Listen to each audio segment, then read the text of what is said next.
Bonjour les amis, bienvenue dans le Café Tarot de ce mardi 12 juillet. J'espère que vous allez bien, que vous avez bien commencé votre semaine, que les petits cafés tarot vous plaisent. Bienvenue aux nouveaux, merci pour vos abonnements qui soutiennent vraiment super bien la chaîne. Merci à vous qui êtes fidèles aussi depuis longtemps déjà. Je vous remercie de tout cœur d'être là tous les matins ou presque. On va aujourd'hui lire les messages avec, je vous les montre vite et puis après je les enlève parce que ça prend beaucoup de place. Le Téléma Tarot, le Normand, voilà, pour le complément d'informations positifs et négatifs en défi. Et encore un petit message avec l'oracle des druides. Alors si je me trompe pas, chaque fois oui, c'est l'oracle des druides, voilà. Donc j'ai mon café, voilà, installez-vous confortablement et on va tout de suite voir quelles sont les énergies pour cette journée. Alors je vais d'abord prendre comme d'habitude le tarot. C'est mon allié favori. Alors j'adore les oracles, mais oui, sans le tarot, je suis un peu perdue, je vous avoue. Je vois, j'ai certaines de mes consoeurs ou confrères pour lesquels c'est l'inverse. Donc voilà, chacun trouve un peu ses repères divinatoires. Moi, c'est principalement le tarot. Alors, je ne sais pas pourquoi je vous dis ça. Bon ben voilà, écoutez, c'est que ça devait être une petite info que j'avais envie de partager. De toute façon, celles et ceux qui me connaissent le savent. Hein, donc, alors, quels sont les messages positifs et les choses un petit peu plus compliquées auxquelles on peut s'attendre aujourd'hui et surtout se préparer, voilà, en défi pour ce mardi 12 juillet, pour vous tous qui êtes là, présents à notre Café Tarot. Oups. Alors, je vais faire... les cartes glissent assez fort, donc on va les battre autrement. Voilà. Ce mardi 12 juillet, s'il vous plaît. Ouh là là, il y a beaucoup trop.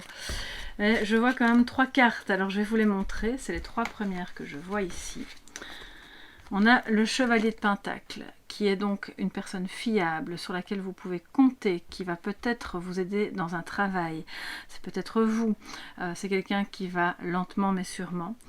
Peut-être justement parce que vous êtes occupé à explorer entre guillemets l'horizon, un nouveau projet, quelque chose qui vous tient à cœur, qui peut parler aussi de s'en aller vers d'autres, au sens propre comme au sens figuré, vers de nouveaux horizons professionnels, familiaux ou autres, parce qu'on tourne quand même le dos à quelque chose et on est toujours dans cette énergie du travail intérieur qui se fait, qui est en cours, qui se termine selon les personnes, bien sûr vous adaptez, et qui nécessite un petit moment de...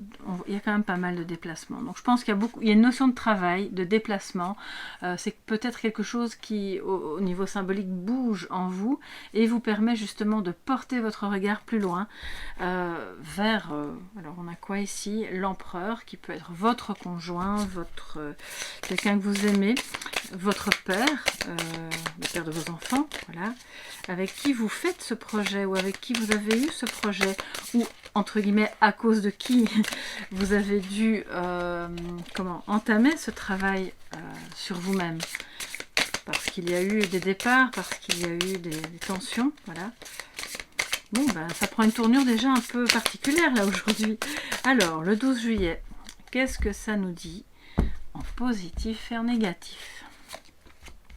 Positif, on a le 8 de Pentacle. Donc là, on est occupé à travailler, soit au sens propre, là, vous êtes occupé sur un projet, vous vous améliorez, parce que le 8 de Pentacle, c'est vraiment l'idée d'acquérir des compétences, d'approfondir une connaissance.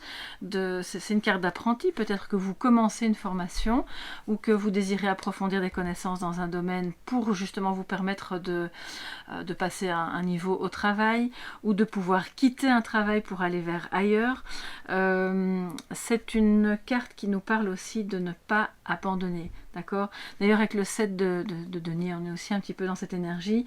Mais le 8 de Pentacle est vraiment l'idée de mettre en avant ses compétences, de ne pas abandonner, de travailler sans relâche à l'amélioration de quelque chose qui vous tient à cœur. Et pourquoi pas, peut-être que cet empereur qu'on a vu plus tôt va peut-être vous aider. Ça peut être quelqu'un au travail, un ami, c'est pas forcément votre partenaire. Et il y a une notion de productivité. Donc c'est très bon parce que ça veut dire que tout ce que vous allez faire ça va pas être dans le vide. Ça va vous permettre soit de voir ensuite les fruits de votre travail, soit vraiment de bien avancer dans vos compétences, dans vos connaissances. Ça peut. Alors si vous n'êtes plus dans le monde du travail et que vous êtes pensionné par exemple, ou si vous n'êtes pas encore dans le monde du travail, c'est une idée de se pencher, approfondir une question sur un sujet qui vous passionne peut-être. Une nouvelle branche, pourquoi pas. On a toute la vie pour apprendre, on n'a jamais fini. Alors, en défi, on revient avec le 3 de bâton, regardez. Vous voyez, on explore. C'est une énergie donc de feu, ça peut concerner les signes de feu, ça peut concerner la passion. C'est quelque chose aujourd'hui qui est peut-être un peu encore compliqué pour vous, d'accepter ou d'oser tout simplement conquérir de nouveaux territoires, qu'ils soient intérieurs, d'accord, l'idée de voir les choses sous un autre angle, de se comporter différemment, de faire les choses différemment. Ça peut être matériel, puisqu'on a quand même ici une notion plutôt, une énergie tellurique, d'accord, on est ancré, on fait des choses concrètes pour avancer. Et puis, c'est comme si, je ressens, je vous dis ce que je ressens, voilà, c'est comme si, d'un côté, vous êtes conscient ou consciente que vous avez besoin d'avancer, vous avez besoin de continuer à travailler sur un sujet qui vous plaît ou pas, hein, mais qui va vous permettre justement d'améliorer votre condition, sachant que ça va vous permettre d'évoluer vers un ailleurs, mais d'un côté, vous avez encore peut-être un petit peu peur. Ou quelqu'un de votre entourage, ça peut être ce fameux empereur qui lui, on reste un peu dans sa zone de confort malgré tout. Ok, on peut continuer de travailler, on étudie, on fait une formation, on se penche sur un sujet, on travaille sans relâche à améliorer une relation, oui, mais le vrai changement concret qui se profile à l'horizon, on n'est pas sûr encore. Donc voilà, il n'y a pas de jugement par rapport à ça, c'est un défi aujourd'hui, c'est de se dire, ok, c'est l'inconnu, peut-être que toutes ces compétences qu'on est occupé à faire grandir vont nous permettre d'explorer vraiment de nouveaux horizons, qui nous font peur, mais qui sont notre salut. Regardez comme le soleil brille à l'horizon, c'est vraiment beau. Hein. Alors, je vais prendre le normand pour... D'accord, elle veut sortir, je la prends. Le monde, vous voyez, on vient de parler de... Il y a quelque chose qui vous fait un peu peur, qui vous freine. Ça peut être des obstacles financiers aussi, matériels, hein, bien sûr. Tout n'est pas explicable en termes émotionnels. Hein, donc, il y a peut-être de réels obstacles qui sont là et qui, entre guillemets, se dressent entre vous et l'horizon. Ici sur cette carte l'horizon est dégagé, mais peut-être que dans votre vie à vous et dans votre esprit il y a encore cette montagne. Bon, elle a sauté, je vais la garder parce que je trouve qu'elle complète bien ce 3 de bâton en défi. Il va falloir oser gravir cette montagne, quelle qu'elle soit matérielle, émotionnelle, relationnelle. Vous allez y parvenir parce que vous avez cette énergie de rigueur, de travail, de productivité, d'accord ? Donc l'idée c'est pas de te tuer à la tâche non plus, hein, bien sûr. Alors, en positif et en négatif. Bon, je vais prendre les deux en même temps, je vais pas forcément scinder. On va juste voir. J'avais l'impression qu'une carte était tombée, mais non. Alors, les poissons. Donc là, ça peut parler d'un travail indépendant qui se profile pour certains à l'horizon, mais on n'ose pas, on ne sait pas trop. Est-ce qu'on va explorer dans cette voie-là ou plutôt dans une autre? Il y a quand même des obstacles. Est-ce que je suis déjà assez compétent ou compétente pour? Est-ce que j'ai assez de moyens? Est-ce que, voilà. Et au final, on vous dit que oui, ça va. Il y aura peut-être des petits investissements à faire, mais ça va aussi vous rapporter de l'argent. Vous aurez des clients ou des patients, ou voilà, à interpréter selon. Et le soleil magnifique. Donc voilà, je pense que ça résume bien la situation aujourd'hui. on vous dit d'avoir confiance. Parce que la lumière est sur votre route, le bonheur de... c'est aussi être comme un poisson dans l'eau, de se dire, bon ben, tout ce que je fais là va fonctionner. S'il y a eu des problèmes relationnels, tout le cœur qu'on met à l'ouvrage, vous voyez, c'est ça que ça veut dire aussi le 8 de denier, il faut sortir de là. On n'est pas que occupé à apprendre ou être en formation, ça peut être le cœur qu'on met à l'ouvrage pour que quelque chose fonctionne, même s'il y a des obstacles, même si en face c'est pas toujours bien reçu ou comme vous le voudriez, au final ça va fonctionner. Regardez, vous allez vous retrouver à un moment donné, pas forcément ce soir, hein, ce sont les énergies du jour, mais bon, on se comprend, comme un poisson dans l'eau, avec le bonheur qui est là à la clé. On a enfin trouvé la solution et rien n'est vain, d'accord? Tout fonctionne, tout porte ses fruits, mais on vous dit, il faut avoir le courage de continuer, de persévérer, de travailler, parce que, de ce que j'entends, la montagne qu'on a là, le retard qui est occasionné, peut être occasionné par du matériel, par des aspects financiers, mais aussi par un manque de... alors, pas un manque d'aptitude, mais un manque de conscience de vos aptitudes. Et c'est pour ça que vous craignez, vous restez sur le rivage. D'accord, donc voilà, je pense que là les cartes sont vraiment très positives, on vous dit allez-y, allez-y. Et si c'est par rapport à quelqu'un de votre famille, vous allez dépasser ça. Alors on a quand même vu qu'il y avait le 8 de coupe qui a sauté là. Peut-être qu'il va falloir un petit peu laisser cette personne aussi s'éloigner, ou cette situation s'éloigner pour pouvoir y revenir par la suite, avec un beau projet, avec des énergies nouvelles, plutôt que de se focaliser il ne faut pas s'acharner, c'est vraiment l'idée, hein. Quand on a le 8 de coupe, c'est ok, on laisse en stand-by, on fait son petit travail intérieur, ou l'autre le faire, et puis nous, pendant ce temps-là, on fait autre chose, et puis on va revenir là, dans une énergie vraiment très belle. Alors, je vais prendre maintenant l'oracle des druides avec nos chers animaux sacrés.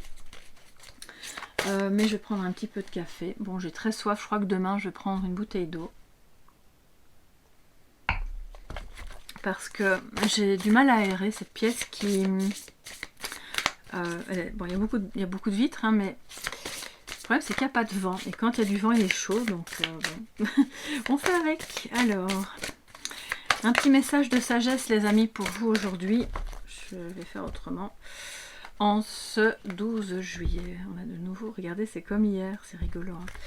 Je crois que y a quelque chose qui demande à être amplifié.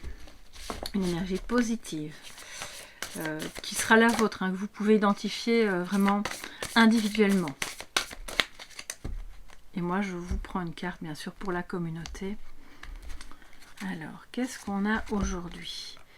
Loi, voilà, regardez, elle est paisible, hein, avec sa petite compagne, elle vogue, alors il y en a une qui est occupée à flotter tout gentiment, pendant que l'autre marche à côté. Il y a une notion de nouveau de voyage. Ça me rappelle mon enfance avec Nilsson Garson. Bon, de nouveau, voilà, c'est des références qui n'ont absolument rien à voir, mais je ne sais pas pourquoi je dois vous dire ça. Il y a quelque chose d'un peu nostalgique là aussi.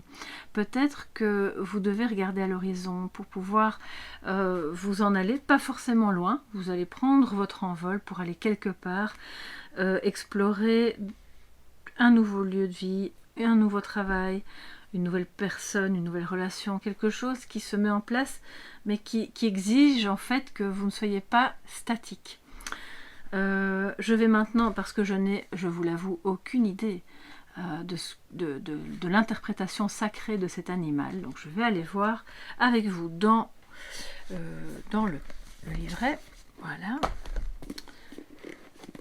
pour voir ce que nous raconte Loi pour vous aujourd'hui. Alors, je prends un tout petit peu plus de temps, mais c'est important, je pense, que je puisse vous lire. Si jamais vous zappez, puis vous pouvez revenir plus tard, comme c'est le message de sagesse, si vous avez envie de commencer votre journée. Alors, on va voir ce que nous dit Loi. Alors, Loi, où es-tu? 96. Alors, moi, je suis belge, en 96. 96, pardon. Voilà, comme ça, vous savez tout. Mais je pense que vous savez, hein, que je suis belge, voilà. Alors, Loi dans la tradition.